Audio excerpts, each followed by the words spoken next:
And our next guest likes the fact that the Dodgers are up 2-0. And a pitch on the way. There's a drive to left field. That's gone. Heading for the wall. It's out of here. And the Dodgers are on top 3-0. A home run by Butler, a home run by Karros. And the Dodgers leap ahead by 3. Top of the first inning. The first of what would be a franchise record 270 homers for the Los Angeles Dodgers. Raked. Eric Karros joins us. Hey, you know what, man? I never made the connection in my mind. You went to high school in San Diego, and your first homer came at the Jack Murphy Stadium. Way to go. Yeah, kind of crazy. And the ironic thing is right before that, Tommy pulled me on deck and said, you're going to get a fastball inside and you're going to hit it out to left field. I'm like, yeah, right, dude. Come on. Then after I did it, I'm running around first. I'm going, holy, Isn't that excellent? Way to go, Tommy. EK, thanks for joining us, man. We want to tap your brain about what's happening with the Dodgers. I mean, you look at it from where we sit with no affiliation and no skin in the game, and you can't help but think that it's all pretty good stuff happening there, and they feel really good about the 2-0 lead going into New York tonight. Yeah, I mean, for sure. I think more than anything, what has been, I don't want to say the big surprise, but has really been pleasing is the starting pitching. That was one of the things you didn't know what kind of length you were going to get in the World Series, and obviously the bullpen has been great up to this point. But you knew that you were going to have to get some starts with some length in order to preserve that bullpen. And Flaherty in game 1, and then obviously Yamamoto in game 2 did something that the Dodgers obviously had hoped for, but they actually went out and did it, and they put themselves in an unreal position. And it's really been because of what those two guys have done up to this point. EK, that rotation has been so good. I want to go into the lineup because I have one of the best home run hitters of all time in you, brother. I want to ask you, you were there game 1 when Freddie Freeman hit that grand slam. Man, what was it like being there? Didn't see that coming at all, right? And the only reason you say that is even Will Smith in that 9th inning or the 10th inning, leads off and he's out, right? And so there's one out. You got the bottom of the lineup coming up. You figure this is going to go, into the 11th inning.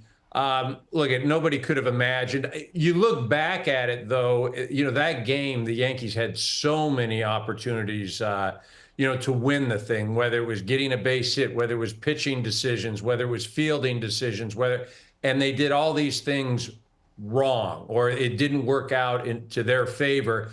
And then you get the Dodgers get this opening, Freddie Freeman comes up and jumps on the first pitch. And, just the emotional swing of Ohtani flying out, and you're going, oh man, that's, not going to happen. Then I get on the surface, hey, we've got to get the lefty-lefty matchup. But, you look at it, walking Betts when, historically he was 0 for 5 off of, Cortez. I don't know.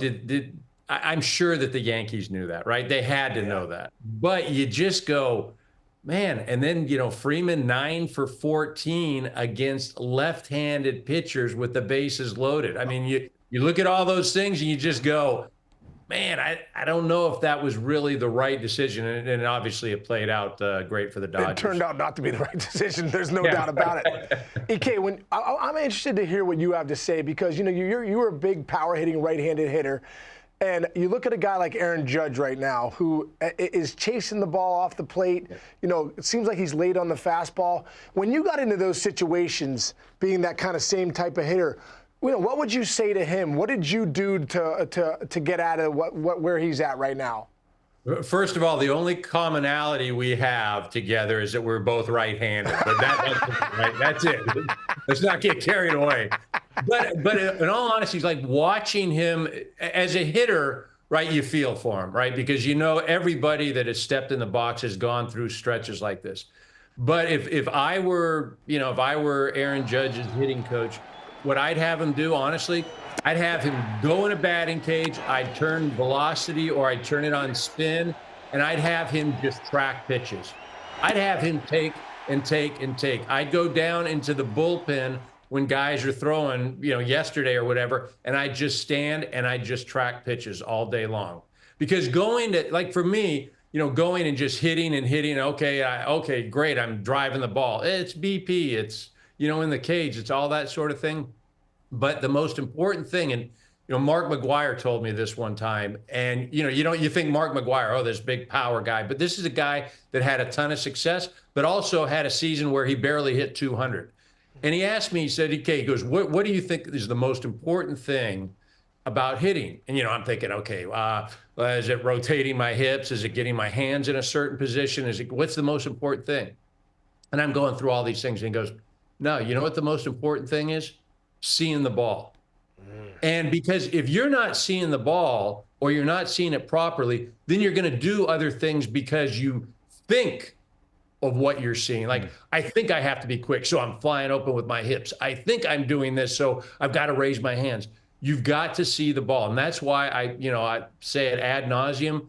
I would go stand and track pitches all day long. I may even give away an at-bat in the World Series.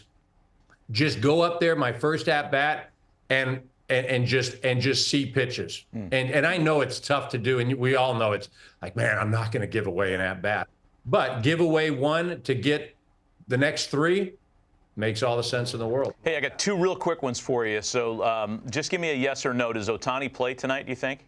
Yes. Okay, that's a yes. Here's the second one. This is much more fun. Your kids are both playing professional baseball, which is amazing. Your boys are both out there. Which one's better? Which one gets there first? Oh, that's a terrible question. I'm kidding. But I do want you to react to this. You said yes or no. You said that's a yes or no question. You tricked me, dude. You tricked me. I do want you to react to the video we have from spring training of you in uniform. And Kyle was in uniform here. Dude, this is about as good as it gets, right?